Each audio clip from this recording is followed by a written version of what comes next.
Brussels is ready to bend its spending rules to protect EU 27 members already saddled with high levels of debt from another round of crippling austerity. And the revelation has prompted one prominent Brexiteer to suggest the UK should be thankful for the decision to quit the bloc when it did, because otherwise it would be facing the prospect of picking up the tab. Valdis Dombrovskis, European Commission Executive Vice President, and Paolo Gentiloni, European Commissioner for Economy, confirmed their plans today as they unveiled proposals to reform what is known as the Stability and Growth Pact, SGP, which caps budget deficits at 3% of economic output and tries to drive public debt down to 60% of GDP. Neither was explicit, but speaking in Strasbourg, Mr. Dombrovskis gave a clear indication that leniency would be the order of the day. He said, "There is the possibility for the Commission to come with an interpretative communication on the best use of flexibility." Mr. Gentiloni added, "We should not see the ghost of back to austerity.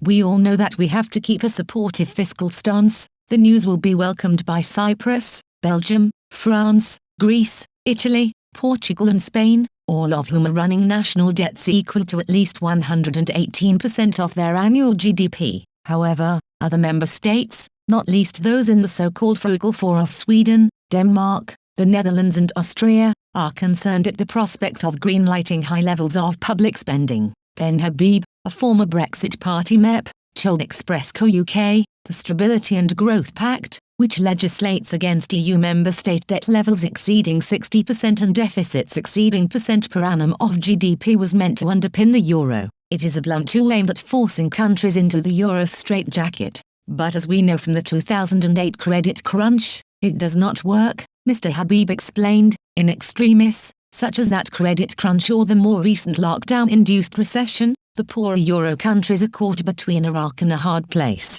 They cannot deflate their currency to recover because they do not have one, and the SGP prohibits taking on more debt. The net result was enforced austerity when actually the levers of government should be working to boost growth, not putting on the brakes, Mr. Habib stressed. He added, "At one level it should be welcomed that the Commission is considering rewriting the SGP to avoid austerity being its natural outcome. But in doing so all they will achieve is the foisting of even more debt on countries that, by any independent measure, are already bust. The plain fact is that the euro is a disaster and with it the economies of all its members. Thank goodness we never joined up and thank goodness we left the EU before being forced to pick up their tab with COP26 on the horizon. If the EU is to hit its target of reducing greenhouse gas emissions by 55% by 2030, it must €520 billion a year, cash which will have to come from both the public and private sectors. There is also uncertainty about what to do with the high debt levels of southern European countries have.